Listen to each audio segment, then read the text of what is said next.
Cheers. Star Trek Discovery.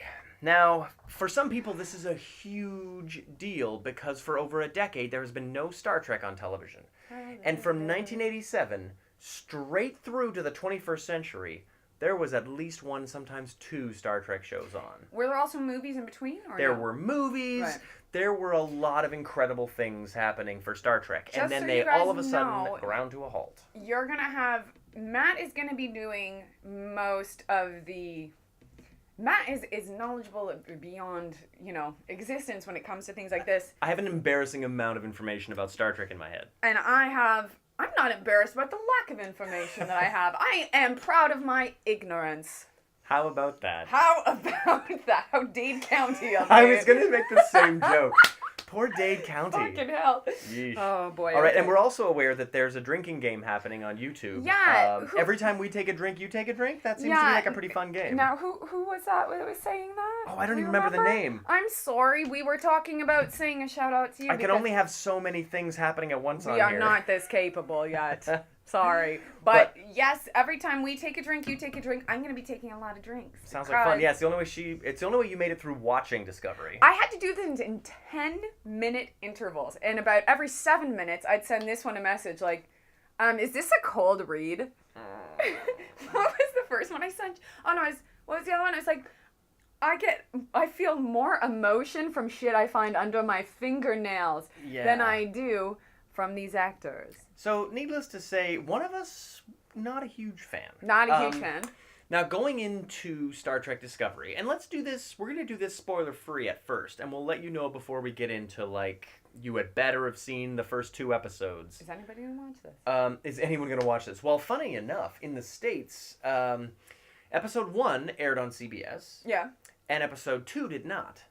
Episode 2, you had to go download an app or log into the web. Greasy! Very greasy move. Oh. Yeah. So wait, you can get the first one on your cable network thing. Did they tell you this in advance?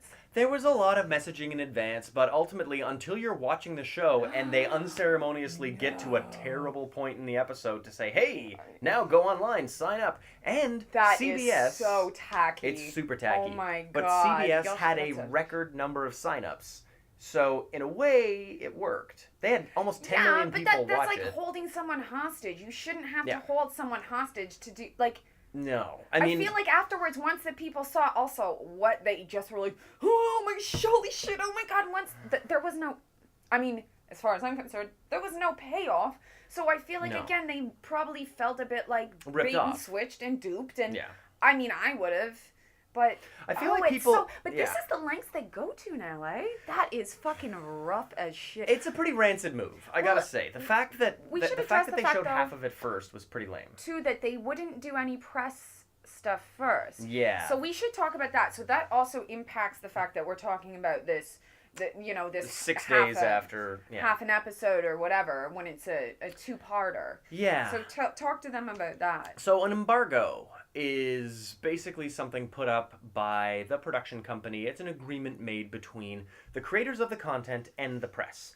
And an embargo ensures that until a certain date, nothing's going to be released. So you can't put out a review. You can't put really anything out at all. I have some friends who were in LA for the premiere of the show that happened on a Tuesday or a Wednesday, and they couldn't talk about it. You gotta sign stuff a lot of the time. They couldn't talk about what they saw. They could tweet, yay, that was nice. Yeah, but they couldn't do a proper review. Yeah. And so whenever something like that happens, there's concern in fandom circles, in any circles of people circles.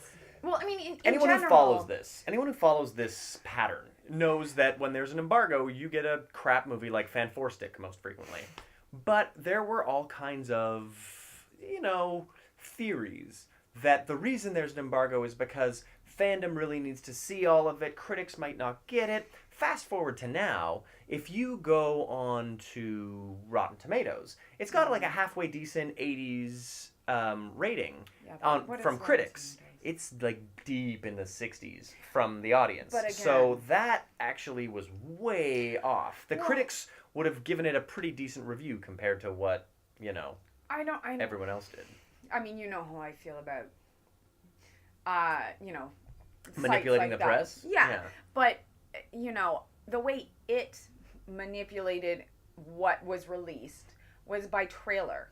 Now, they promoted the shit out of the fact that Star Trek was happening, and it was supposed to happen, as you had mentioned to me earlier, in January. So this got pushed a lot. This got pushed. So there's been a lot of anticipation. So then when all of a sudden and there's all this build-up. And it's not just anticipation. It's concern. Because it was very clear that Brian Fuller was fired from this show. But his name's on it at the very beginning. Because he started writing the script. And as a general rule in Hollywood, if you're the first person to write a script and the last person to write a script, your names are on it. Oh, if you're any of the people in between, because Cary Fukugawa, who did it, his name is on the script, but they took his original script and he was or left or was fired. Usually that first person's name is going to be on it. Well, and but he wasn't as big. Brian Fuller's name was fucking big up there, same size as Gene Roddenberry's. Because Brian Fuller is a big fucking... There are a couple of people on this show, Kurtzman's one of them, Fuller's the other, that are dyed-in-the-wool Star Trek people. You know how there's a pretty big... Well, he's not Star Trek, he's a big name. Is, most Star Trek fans want to know that that it's in the right hands. And when... You may know that there's the curse of the odds when it comes to Star Trek movies. Star Trek 1 and 3 and 5 and 7 sort of suck. Star Trek 2 and 4 and 6 are incredible. It's not just a superstition. Kurtzman wrote, here's the thing. Oh my God. Kurtzman wrote 2, 4, and 6. He did not write the others. This is not sounding like a conspiracy. It's not a pattern of, oh, every other one sucks. It's if Kurtzman doesn't write it, it sucks. Okay. So Kurtzman is the kind of person that you can trust with Star Trek. But ultimately, this was not something that Kurtzman and Fuller made together. This is something that had a lot of firings and field promotion to general for a lot of people in order to be able to get this show out at all. And it took way longer than it was supposed to. Mm-hmm. And to be fair, most people would rather have a good show than a show that's out on time. 100%. It's way better to make a good show than to make a release date. I wish they made a good show. Here's the problem. Let's look into the history of Star Trek pilots. Oh, God, let's. But these are mostly very good. Okay. With the exception of what happened in the 60s, when Roddenberry made a pilot, NBC was like, almost, try again. He made another pilot. They were like, hey, that's closer. Then he made another show that was episode 1, and everything was off to the races. So it took 2 episodes of like almost Star Trek before Gene Roddenberry was really making Star Trek with Bones and McCoy. With Bones and McCoy, that character didn't really exist in the first 2 what you're talking about. Don't even look at me. Okay. Anyway, the Kirk, Spock, McCoy story, that is like what makes the original Star Trek work. That wasn't a part of the first or second pilots. They had someone named Bones? Yeah, McCoy's too hard to be on Star Trek. He's pretty wicked. He's the hardest. Like someone that plays dice, you know? I believe Bones plays dice. But the thing is, those pilots were very like sorted, and it took them a while to get to where they needed to get.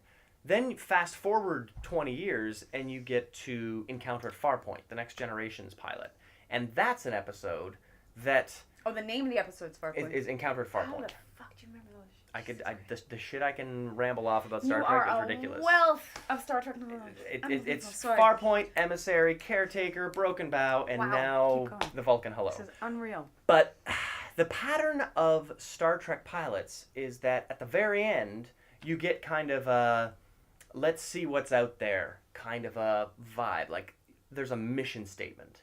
And I think when you get to the end of a pilot, you really want to get the idea of what adventure you're about to go on, especially in Star Trek. That is key.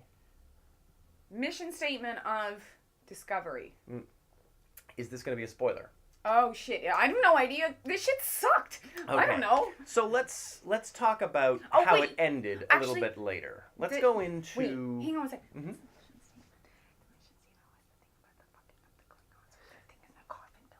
Not really. I don't think that was either. What the fuck was it? There was no mission statement. Okay, here's the problem. Okay.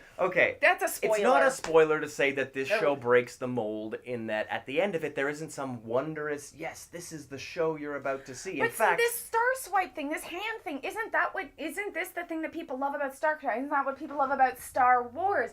This thing of the wonder and the and this thing about fucking Guillermo del Toro. These are all the things that people like you, oh my god, that sounded really rude. No. Didn't mean to sound rude. That's okay. But that you, well, geeks like me want to have that aspirational it's thing. what lights that little fire in your eyes. It's that thing. It's that mission. It's that goal. Yeah. And it's that excitement. And this didn't give it. So what to you? The problem to me with Discovery. No, that's huge problems. But what was it that's good enough about it that you, when I said this sucked, you were like, hang on. To be I honest, saw the hand start to move. The only thing about Star Trek Discovery that makes me want to watch another episode is the words Star Trek. It's not the show. Oh my god! But it's McDonald's not the characters. Could have Star Trek I know. toys. Are you gonna it's go? It's sad. It's not Doug Jones' character is interesting, but ultimately he's a coward. Don't buy I don't like the idea that the only character I even kind of like is a coward.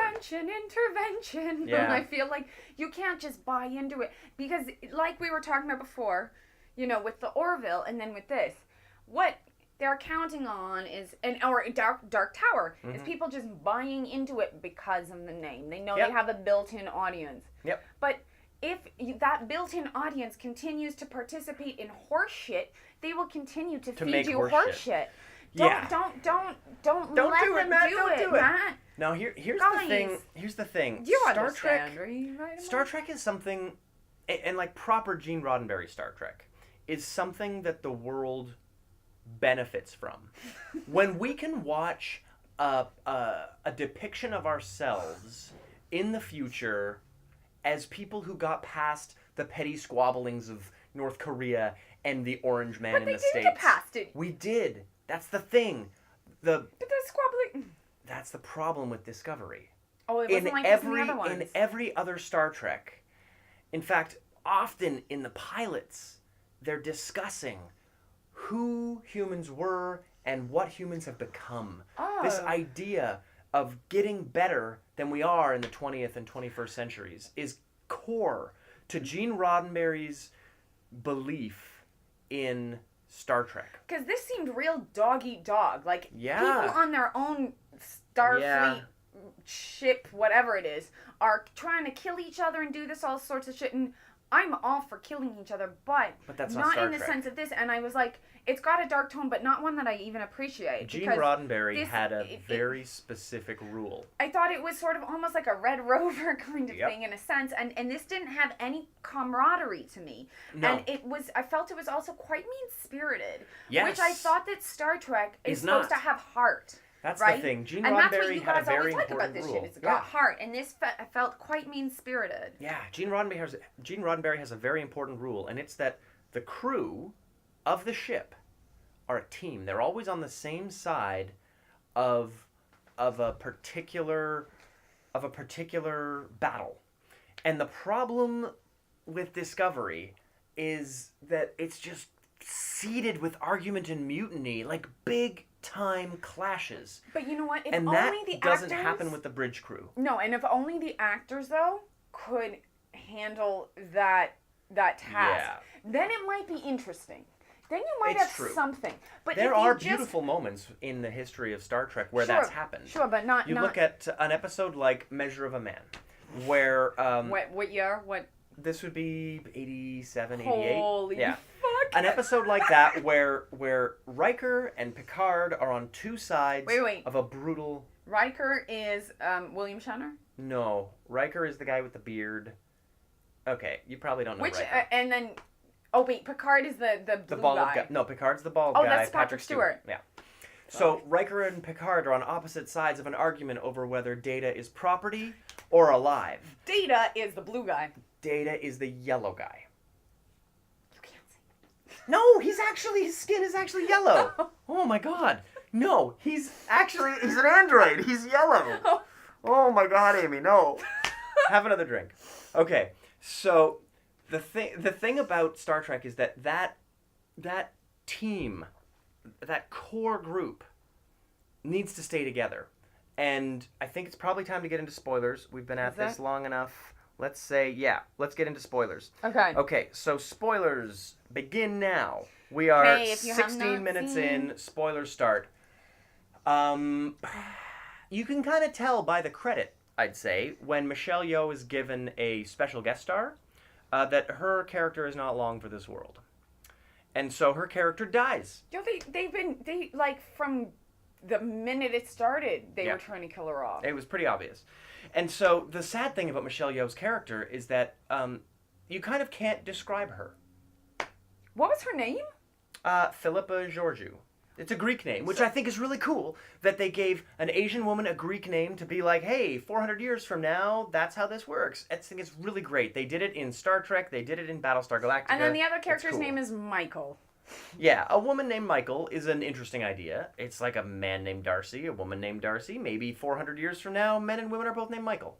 I don't know. For 2,000 years, it's been a man's name. It could change. It absolutely could. It's just I've never seen a female character named Michael, and that's because this is in the future, and anything is possible in the future. Apparently, again, we're gonna get into a spoiler here. You know, it's one thing that is not possible in the future. What? Is like having holograms that are not absolute garbage. So here's the thing. I had to take some notes while I was watching this. This is one thing I'm gonna have to talk about. The busted hologram? Sarek? Is this how we say his name? S-E-R-E-K. Yeah, Sarek. Spock's dad. Okay. And this is his hologram, for some reason, comes in all spotty and like it shifts around like this is hackers in like, what, 1998? It's terrible. It's terrible. Tupac hologram. The hologram Tupac that played at like Lollapalooza or whatever. 5 years ago was better. 5 years ago was far better than this guy, and this guy is supposed to be in the future. I can't buy the bullshit. Yeah. And Hologram Tupac is better than Sarek. holograms bring us to an interesting point. Yeah, there's a Star lot Trek. It relies a lot on holograms. There's a weird amount of holograms and like frigging telepathy. Shit that is not in Star Trek historically. Oh, it's not. There have been a lot of... But there's a holodeck. There's a holodeck, but that's another 100 years from this point. Oh my god. The thing about Can't keep track. this show is that it doesn't look like 1960s Star Trek. Which, you know, it's been 40, 50 years since a lot of that design. It doesn't. It doesn't look like 1960s Star Trek, but here's a problem. This takes place at the exact same time that Captain Kirk's Enterprise is flying around. It's being captained by Christopher Pike at the time. But don't you agree? Christopher Pike, the guy that used to write those like really cool novels. Remember the like cool like Same I know name, what you yeah. did last summer. Yeah, basically. Same at the R.L. Stein time. Yeah. Yeah. I always found that funny that there's Christopher Pike novelist and Amazing. Christopher Pike space captain. Amazing. Sorry, off topic. Now, just taking a look at what's happening online, Mike Lee agrees entirely with you. Thank you. Melissa says, yes, not a great pilot. And Melissa also says, yes, Matt is like a Star Trek encyclopedia. Yes. And Carrie says, she missed this. When was it? From California, past fan of the week, Alien T-shirt. Hey! Awesome! This is one of our fans of the week from BSG Cast when we were talking about a far better show, Battlestar Galactica. Far better Far show. better. Although, strangely enough, you can see how... Wasn't that also filmed here? In Vancouver, but Canada. Canada, Yeah. and this was filmed in Toronto. And you by the can way. really see how Battlestar Galactica's success has sort of altered the way Star Trek is made, because this show did not look like Star Trek. It didn't look like 1960s Star Trek, even though this is a contemporary story to 1960s Star Trek. But it wasn't supposed to look like that, was it? Here's the thing. Oh boy. And I've got a friend who's in the design team of Star Trek Discovery. And I have friends that, like, because again, this is a Toronto Yeah, production, we know people who are lots of making this people. show. And I will say, I have a lot of friends that worked on the makeup. The makeup was cool. I will say the costumes, at least as The for marching the Klingons. band outfits? No, the Klingons stuff. Sorry, the Klingon stuff looked cool. I don't know how much Didn't of look that like Klingons, but again, No, this goes back. but again- this all goes back to this whole visual redesign that is supposed to somehow also take place in the same timeline as Kirk and Spock and Picard I and wish Cisco. they hadn't have done that. You know, like If it, again, I hate to bring back to it, like, but if they had just said, like, this is our own adaptation as opposed to calling it the same thing, or like... Yeah, but that's you know. what J.J. Abrams did when he made his new Kirk, Spock, and McCoy version of Star Trek in 2009. When he put Zachary Quinto, when he put a whole new cast all playing the old Bill Shatner and characters. Wait, wasn't that Anton Yelchin was in that. Yeah, he's in 3 of those movies. Bummer. Yeah, so that was a we're going to make a new timeline. Star Trek has always played with time and space in really fast and loose ways, whether it's going back in time to rescue whales or going back in time. It's happened. And Kurtzman wrote that. Hobo? It was a good it was a really good movie. Star Trek 4: The Voyage Home is a beautiful movie. With nuclear vessels. You would enjoy it.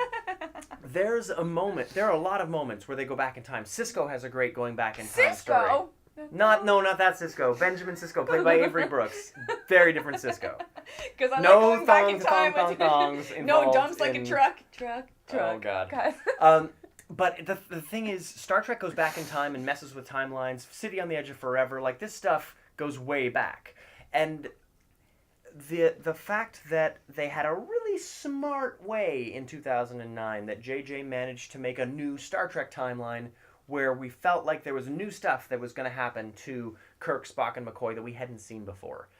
Some people like that, some people don't. I personally feel like those movies took away the soul of Star Trek in exchange for like action and excitement that makes for a good movie but doesn't make for good Star Trek. Soul to the devil. Yeah, basically. Now, in that respect then, I mean, I had seen some Star Trek growing up, remember? I mean, I've told you vaguely. Yeah. I know the person with the snail face and stuff like that. But what I did find about this was that it lacked soul and it lacked heart. Yeah. And it was quite dark, and it was very every man for itself, and I feel like it's a different direction than, first of all, I don't even like Star Trek, but I don't even want it to take this direction. Yeah, not many people do. And I think and so how do you I didn't like this 2-hour pilot. Having said that, Hang on. How did you like the first half before they said, "Do you want to see the rest?" I didn't like any of it. Squeaked. You did squeak. I did. I didn't really like any of it. I thought that it missed the wonder of Star Trek. There's never been a pilot of Star Trek that began by starting a war through incompetence and mutiny. And with such lazy, I mean, there was no like vigor to it. When it's people talking about a war, but they're like, hush, yeah. When you look at the fact that 2 hours of television went by. Yeah. And nobody really went anywhere in 2 hours. Well, no. Star Trek is about seeing what's out there. They did. And the fact that they got to one spot and stayed in that exact spot for 2 hours. No. It felt very slow. The lady left. She went to the... Yeah, but she went, like, over there to that place you can see. That's not, like... Star Trek is about ships that can go far away. And so this felt like I guess that feels kind of lazy. Like... It felt like a self-contained story, is what it felt like. Oh, to me. You mean like it feels like one of those... No offense, because this is very well done, but like the first Saw, in the sense that it's all done in one shot, kind of a room. A little bit. I think actually what it feels the most like, for anyone who's watched Babylon 5. Never. Okay. For some reason, I don't know why. I just happened to miss it. Babylon 5 did this really cool thing where 5 years of beautiful story arcing happened, but in the off seasons, in between seasons, they would do a one-off movie.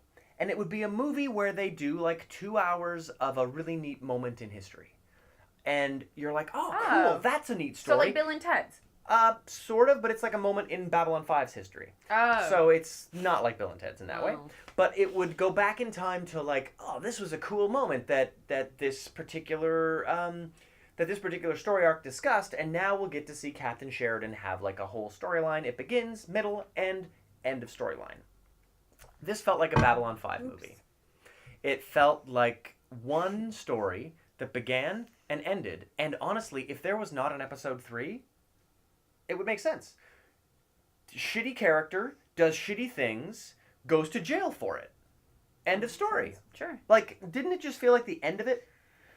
When you get to the end of this episode, or this two-parter, and the main character, instead of going out to explore the universe, or being tasked with guarding a super important part of space, or being flung to another side of the galaxy and having to fly home, or just needing to see what's out there, when you get thrown into jail for the rest of your life, that kind of feels like the end of the story. And then there's just a weird montage of her, like, punching someone, and then, like, in like, shittier clothes than before, or, like, the elbows tattered or something, and then, like, and that was it. And everyone's like, I remember who you used to be, kind of thing, right? And it was like, I don't know. Not I mean, the impressive. fact that they made people, like, you know, hold out for that and, like, get that second part. Here's my question. Where do they go from here? I mean, it wasn't an interesting, you have to have an interesting note to end on. Even the first one, to be honest, the first part of it ended on this shitty, weird, like, just fucking ships that show up, like, in its weird, no, like, listen, my friends that worked on this, I know they all did makeup, but whatever, this shit-ass CGI, where it just looked like fucking, like, bang, there's, like, a taser kind of thing that shows up, and it's, like, shitty, you know, like, ships. It didn't look good. And I felt kind of, like, cheated, because especially since I was told this was coming out in January, and this has... In Toronto, they're now going to be building more, like, spaces to film stuff because there wasn't enough space. The weird thing is this entire... Think about the number of sets that 2 hours of this show needed. One bridge for the humans. Yeah. One bridge for the Klingons. Yeah. And then they were in Jordan on sand for, like, 5 minutes. No. That's the whole show. But there is a lot of shots. That's a lot of shots, and it's a lot of, like... Dutch tilts. Yeah. That's a lot of shots. It's a lot of shots, but it's only 2 sets. And this thing cost $8 million an hour. And it took how long? From beginning till, you know. To delay and delay now. and delay. So the thing is come January, I'm like, okay, and then now I'm thinking, fuck, it's gonna be super cool. Even someone like me is gonna like it. No, not so much. Because you know what, I can tell you, like, much like a lot of, unfortunately... Now, you had some things to say about the Klingons here. Well, I mean, the Klingons, I will say that, like, I thought their costumes were cool. They didn't look like the Klingons that I remember that were just, like, was it Worf? Was that his name? Yeah, Worf. That was his name, and he had the brown... Yeah, see, I told you I've seen it. And I actually prefer that Klingon because... You can see the actor? You can see the actor, but you can also sense some form of intelligence. It didn't just feel like some bumbling robotic dummy that was like... I didn't feel like this had... All I had for part 2, by the time I got there, that was the end, was... Dude, this sucks. And I was talking to myself. But, there wasn't a lot... I'm trying to find something I can even say. The thing about the Klingons that I found, I think most sad was that there have been some really talented actors. Can't say that. Christopher Plummer played a Klingon. Like, some of the best, this sucks, again, some of the like, most impressive acting that I've seen has been from Klingons, like Christopher Plummer or Michael Dorn. These are actors.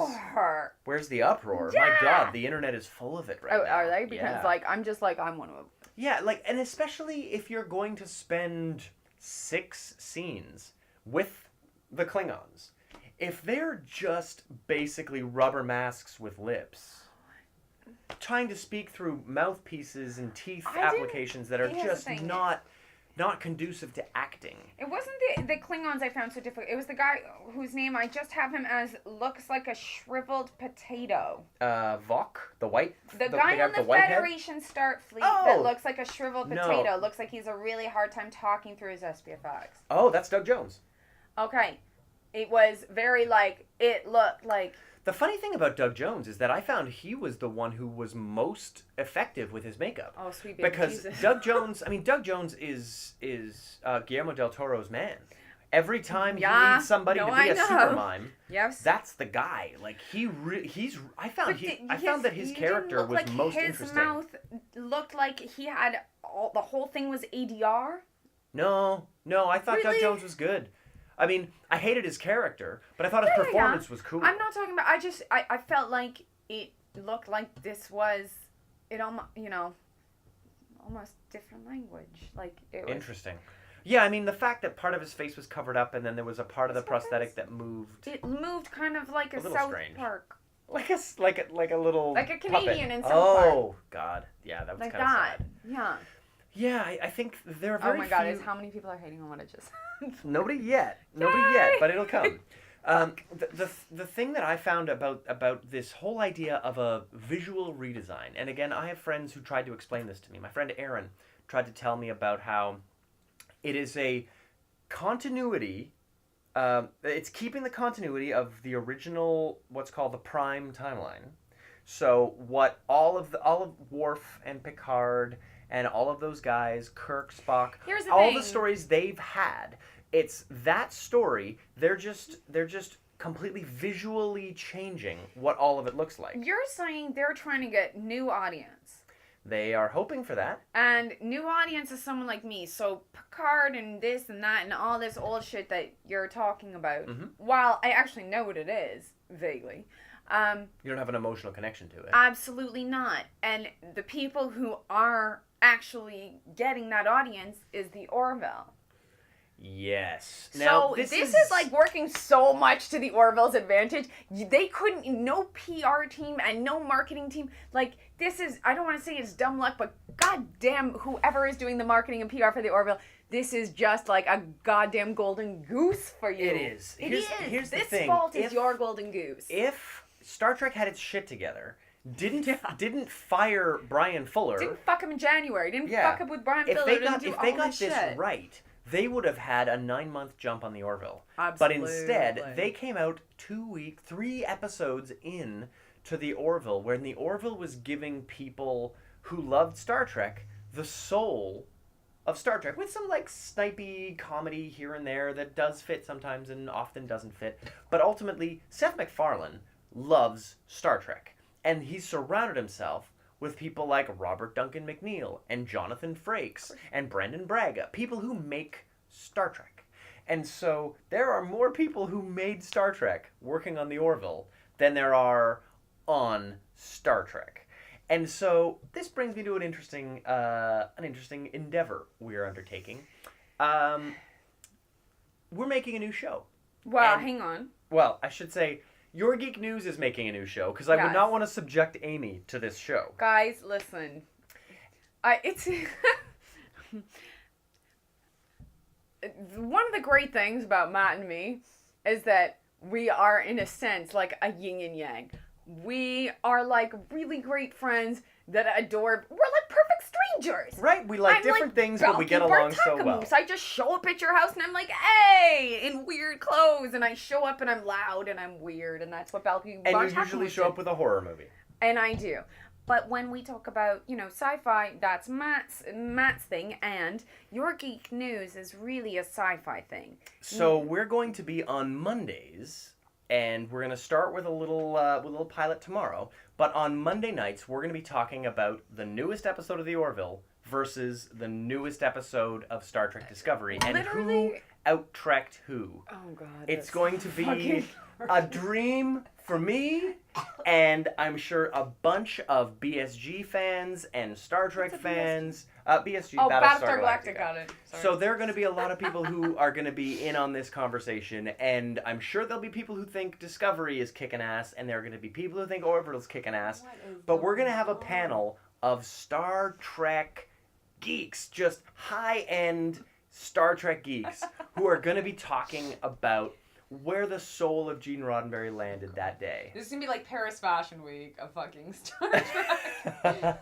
It's like haute couture. Right? It'll Now- be Trek Couture. It'll be very exciting. Trek couture. Now, here's the thing. Matt is so stoked on this. I'm stoked on this for Matt. I'm absolutely not going to be part of this. But, we need your help. Yes, the thing is, this new show has a pretty cool name. Star Trek War. But Perfect sense, right? this show that Amy and I do, What the fuck are we doing? it still has no name.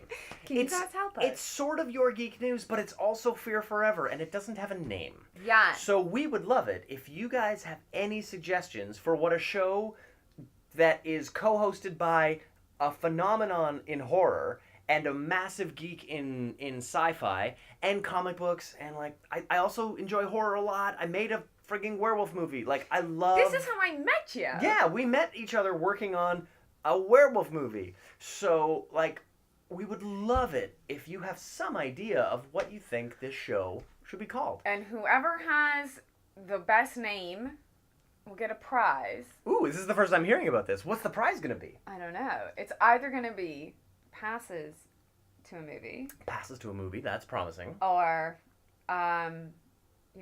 maybe passes to an art exhibit that's out. Art exhibits, That's depending on the starting exhibit, could be exciting. What exhibit are you now. thinking? I don't know.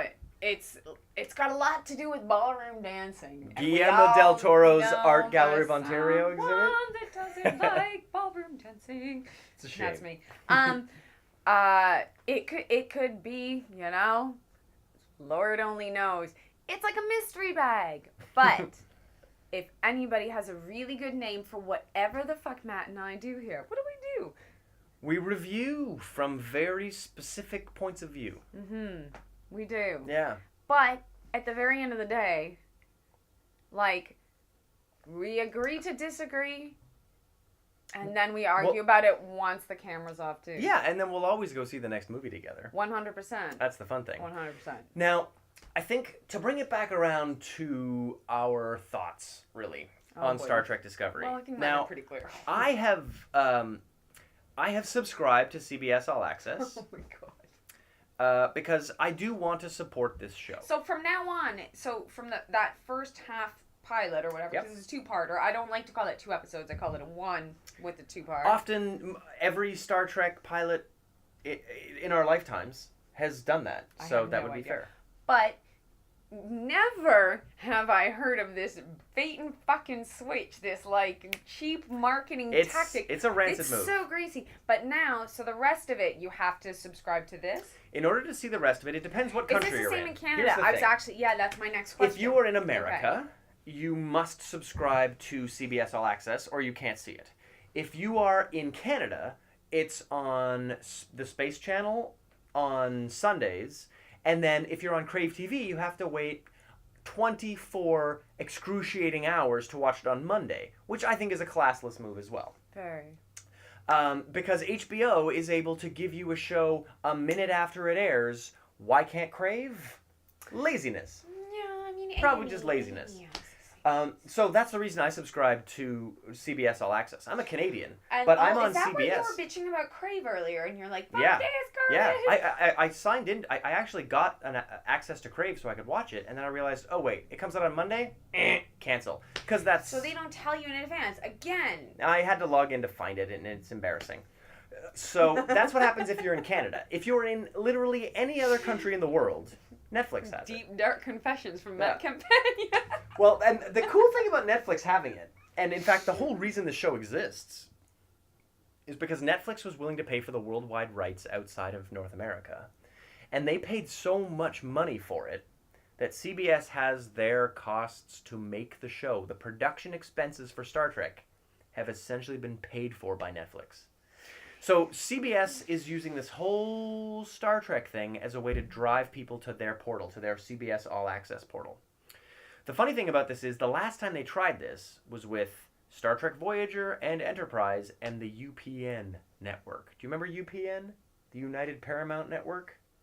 No. Nobody does, because that and the WB got turned into the CW. I do remember the No, I remember the CW. The CW is what happened when the UPN network and the WB network got combined. What's the one I'm thinking of that's PN? APTN?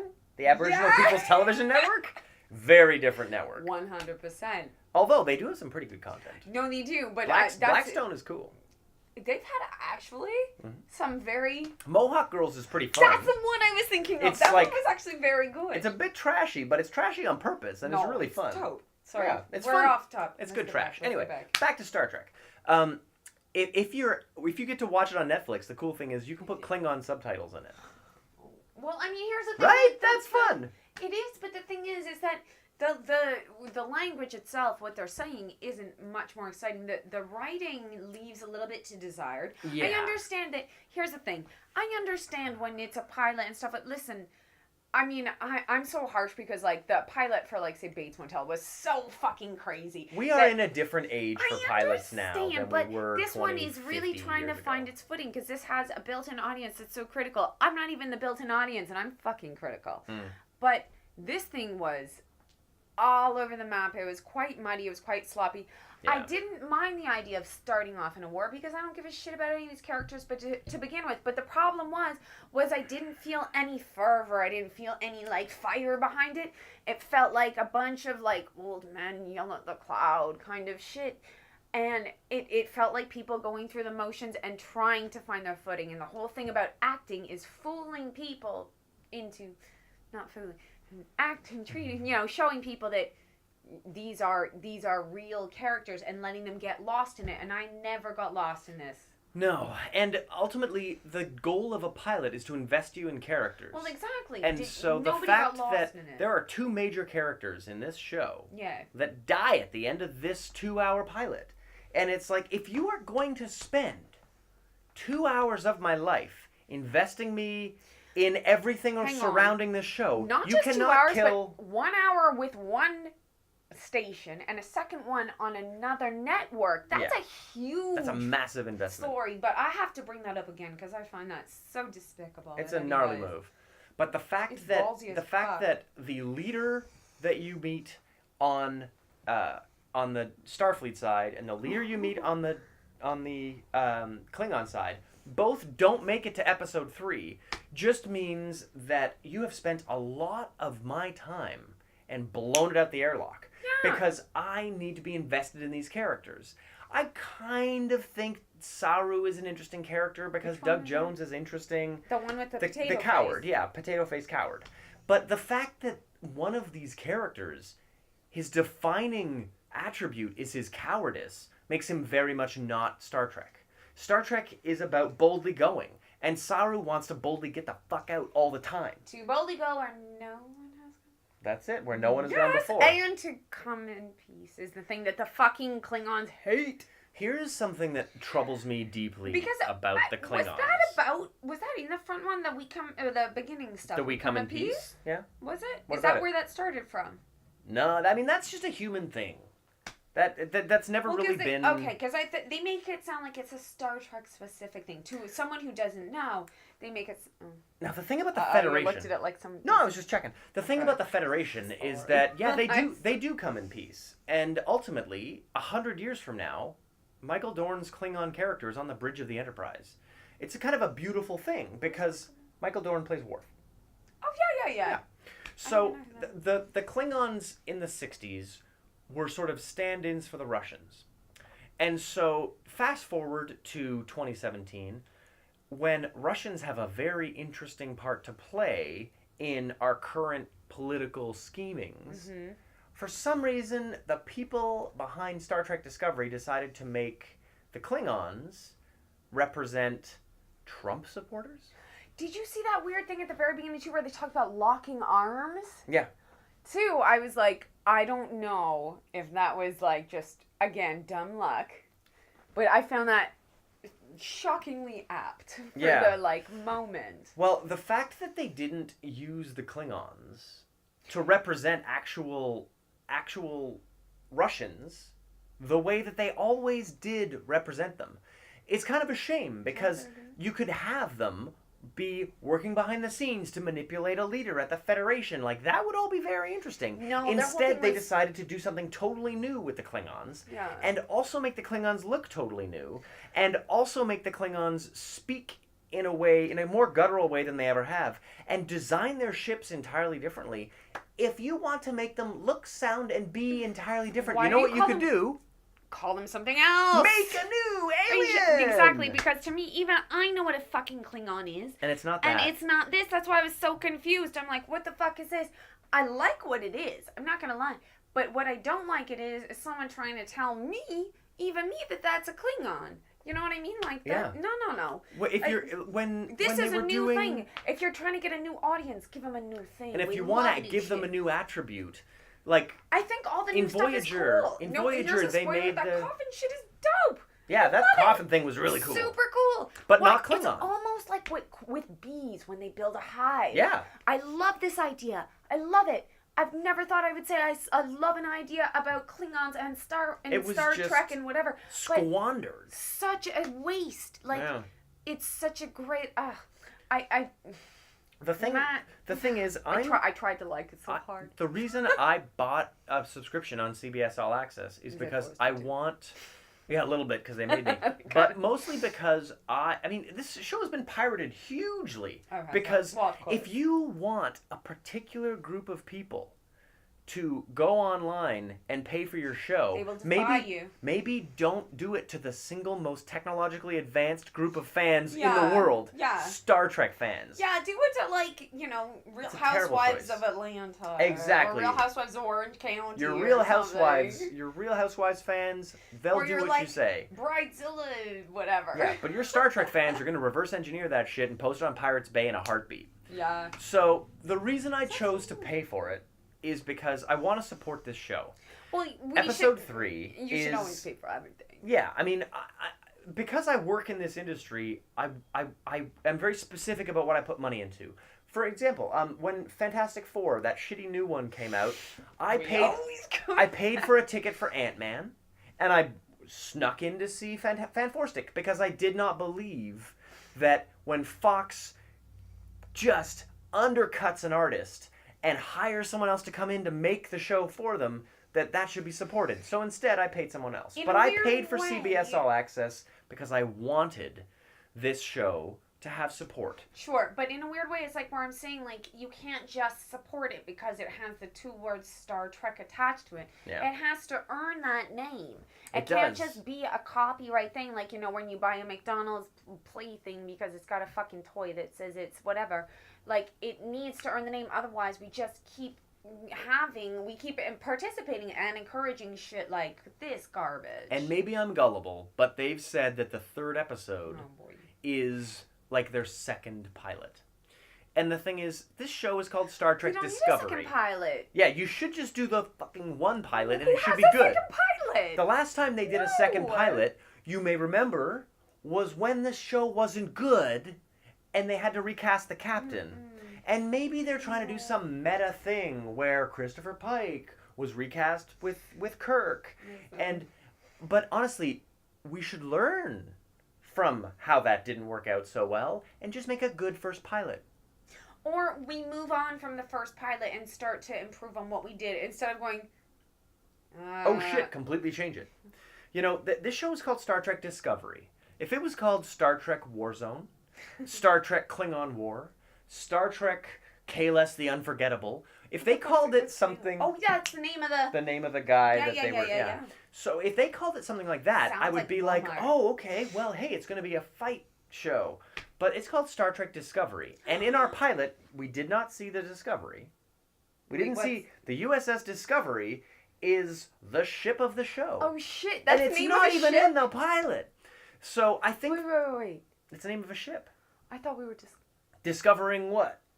Well, I don't know. That's why it's like this failed. This pilot discovered nothing. The ship is named the Shenzhou. Federation or whatever. Oh, Shenzhou or whatever, right? And then the other one is called like the Klingon whatever the fuck. Yeah, the Klingon ship. And then there's the Federation something. Oh, the Federation is the name of the group of ships. So obviously they failed to communicate some things. Discovery was almost like the Ontario yours to discover. Nope. The Discovery is... This is such a... Oh, this is just wrong on so many levels. This is something that is, like, cute and beautiful about Star Trek. But it didn't work. No. The thing that's cute and beautiful about Star Trek is the naming of ships.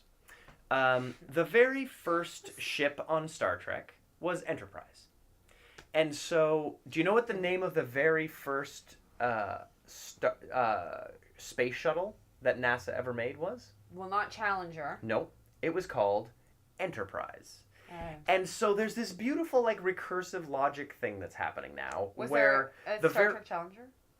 There is a ship called the Challenger. Get out! There's a ship called the Discovery. Ow. The thing is, there are a few beautiful names that are the names of ships that we know because we named them because Star Trek existed. And then Star Trek named them because they existed. It's like a beautiful, poetic, self-fulfilling prophecy, the names of these ships. And so the Discovery is one that we've really not seen so much in the past. And I'm very excited for the fact that this ship is called the Discovery. I'm excited that this ship is designed from what Ralph McQuarrie, one of the designers of Star Wars, one of his designs from the 70s. So that's the name of the ship? The name of the ship in Episode 3 will be the Discovery. In Episode 3, dope. Don't you think it would have been cool to introduce it in the first episode, the pilot that's called Star Trek Discovery, that they've been pushing for a fucking year, and they got pushed super late in January, and maybe re-edited it so that people were like, oh fuck, this is about Discovery, instead of being like, sorry, what are we doing? Yeah, this show is going to be about a war with the Klingons, it seems. Well, and so Discovery's not the right word. Wars, though. Why not? Like, here's what I don't understand. Play on that. Freddy versus Jason. Klingons versus fucking this thing. Or do whatever you want. But it has so much potential. I don't even like it. But there's so much better shit you could have done than just been like, let's just leave War with these old guys again. Let's just leave it. They'll figure it out. Star Trek The Next Generation was about the next generation of people in Star Trek. Star Trek Deep Space Nine was about a deep space station called Deep Space Nine. Star Trek Voyager was about a ship named the Voyager on a crazy voyage across the galaxy. Star Trek Enterprise, it was a fantastic voyage. Actually, it was kind of a shit show. But there were moments where it was beautiful. Star Trek Enterprise was a show about the very first ship named Enterprise. Star Trek Discovery, you're right, should probably have A, a ship named Discovery, and B, some fucking discovery. I don't want to, I'm not trying to be difficult here. I'm just saying. Yeah. You know? I think it missed the mark. Widely. Like, widely. And you're right, the fact that the Orville exists almost sets it up as a juxtaposition 100% of what they could have done. It does. For me, it does. Yeah. Because the funny thing is I am now more likely to watch the Orville. And you know what? Than I am Star Trek. And the Orville was set up to get Star Trek fans, and the Star Trek show was set up to get new fans. So it's like we're on a fucked up bizarro world seesaw in a upside down yin and yang, and none of this makes sense. Yeah. And it's Nuit Blanche, and bars are open till 4 a.m. And the funny thing is, the Orville this week had Liam fucking Neeson on it. Get out. And next week has Charlize Theron on it. So the Orville is upping their game from like a cameo and next week perspective. they have Rainn Wilson on Star. No, like I like Rainn Wilson, but like when you got Liam Neeson and Charlize Theron, they're like, I don't want to sound like an asshole. Also, in this one, did they make a joke about a Wheaton thing? Somebody was named like something Wheaton. Maybe? I heard it. I heard was it. I did. That's funny. There was someone on, and I was like, was it? Well, it wasn't that funny, but I was like, I know that. Oh, Will Wheaton. I know. I think that this show will be entirely defined by its third episode. And I think that's a massive mistake. You're quite right. Yeah. I think everything that happened in the first 2 hours of this show should have been a flashback, should have been told throughout the season, but for the love of God, for the love of the great bird of the galaxy, this show should have begun on a ship called Discovery, and the show should be about some motherfucking discovery. And it seems like all they're doing is going to war, and there's a franchise called Star Wars, and if we wanted that, we'd watch that. But let's get back to the trekking and away from the warring, because when you develop the characters, like they did for 3 years on Star Trek Deep Space Nine, you can go into a war, and you're invested. But when you're going to completely reinvent everything and try to make us interested in it in 2 hours, it's going to fail just like it did last Sunday. Now, here's a question. So you're going to watch the next one? I'm going to watch the next one because Lucius Malfoy plays the captain, and for all intents and purposes, I've heard that he's the villain. And again, this infighting of Starship crew, it's not Star Trek. It's not what Gene Roddenberry wanted. So why are you watching it? I'm going to watch it because I hope that they can write this ship. I'm hoping... You said you're watching it because it's called Star Trek, but you're just like, it's not Star Trek. It's not yet. Maybe it gets there. But the reason Brian Fuller was fired / left was because... No, he's not back. Oh, but his name's just because His name's Brian on it Fuller.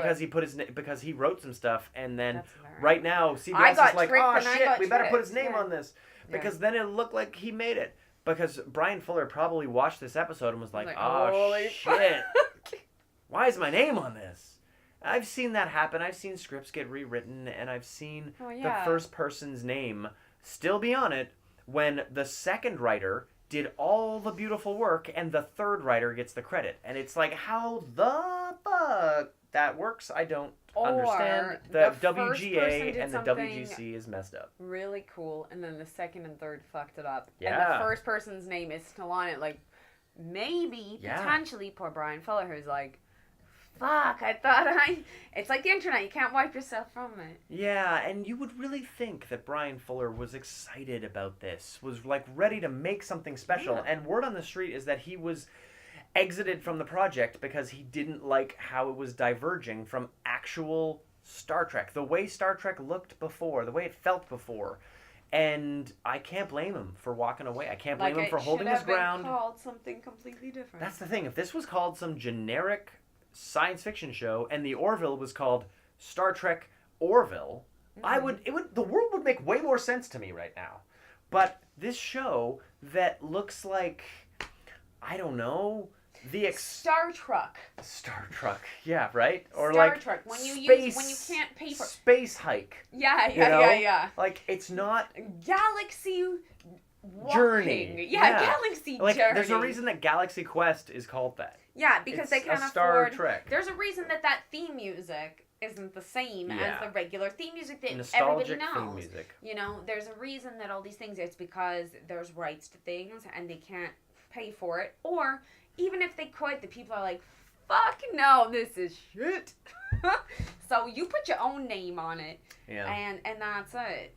So I'm hoping that this show finds itself Oh, in the 13 available hours. I actually do as well, because this is a Toronto film show. It employs a lot of our friends, and I do. The makeup and the costumes are cool as far as the Klingons go. The rest of it, I don't really Some of know. the production design is cool. It's Yeah. not Star Trek. It's No, cool, no. But it's not. It doesn't feel like Star Trek. I don't like But Star I will get behind this show and support it because I want it to be better. I want it to become actual Star Trek. You're gonna get it through college. You're gonna Yeah, right. And put it through college. You're and gonna as soon as it marries the wrong fella and It can has come a back baby home. before it should, yeah, it'll it can come always back. come back. You'll always have a room at home here. Exactly. All right. Well. All right, I guess that's really our sad prognosis for Star Trek Yeah, Discovery. Maybe it gets sorry. better, but it ain't good yet. If you care about Star Trek, support if it. you still care about Yeah. Star Trek after this. If you care about Star Trek, watch the Orville. Oh yeah, fuck, right? that is the best actual promo piece. Yeah. That's the best pull quote for the Orville I've ever heard. If you care about Star Trek, watch the Orville. There you go. You know what? Seth MacFarlane is in love with Star Trek. Everything he does is a love letter on that show to what Star Trek is. And I feel like our new show, Star Trek War, on Mondays, is going to be the kind of show where you can get in on that conversation. You can talk with us about whether you think Discovery or the Orville was what Gene Roddenberry wanted, or whether Gene Roddenberry is irrelevant. I will disagree with you vehemently. But maybe you think Gene Roddenberry was a 20th century idealist and the 21st century needs Star Trek Discovery. Now when Matt says us, he doesn't mean him and I, because I'm like fucking out of here She's with all seen this sci-fi more stuff. than enough Star But Trek. he's gonna have a panel of fantastic guests that will probably be different and rotating Yeah, for we'll have new people each often. time. Yeah. So you can see who he's gonna have. It's not gonna be me. I will probably be watching it along with you guys, going, because I'm not gonna watch it. Maybe you'll watch the Orville. It's pretty fun. Liam Neeson. You know what? I actually, because of how much I disenjoyed. No. Specifically hated? There we go. Specifically hated this, and I had to actually watch it in 10-minute intervals. I'm sorry. I was about to watch the Orville again. It's a good chaser. Like, it's a palate cleanser after Discovery. What? Now I'm like, it's not that bad. And that's a weird thing. It's That's almost like sad. a Stockholm Syndrome sort of thing. Like, Or like a, you know, like if ISIS is gonna cut my head off, maybe that, like, you know, I don't know, like Star Trek will save you, but it'll be called the Orville. it's not that bad. Anyways. All right. Well, that's our general prognosis on Star Trek Discovery. It Hopefully, sucked. it sucked. Hopefully, it gets better. And if it doesn't, we've always got the Orville. Yeah. Fox, please Please. keep the Orville. Yeah, actually, at this point, I'm gonna say the same thing. Please keep the Orville, because otherwise, I'm gonna have to watch Star Trek again. Fuck this shit. Let's just keep the Orville. Let's let them do whatever. And maybe in 3 seasons, Star Trek gets good, because that's how long it takes almost every season. In Toronto. Every show, yeah. Bring the Orville here. Yeah. We're gonna have some empty studios if And this we're show, gonna have a new if Star Trek Netflix gets canceled. whole- I'll tell you about that. That's a whole thing. This Canadian Netflix thing. That's a bummer. But yeah, that's it for Star Trek for today. Now, tomorrow on Sunday, we're going to be doing our pilot episode comparing the first 3 episodes of The Orville to the first 2 episodes of Discovery. You'll have fun And with then that. on Monday, we'll be hitting our regular every Monday talking 1-to-1, an hour of The Orville versus an hour of Star Trek Discovery. And we're looking forward to hearing you chime in. So take part, be in this conversation. It makes sci-fi better. We're all a part of it. It needs to be better, so. It needs to be. The Orville is getting better all the time, and I'm only hoping that Discovery will have a similar trajectory. For you, because I know how much it means to you, I hope it is better too, so. Dude, up top.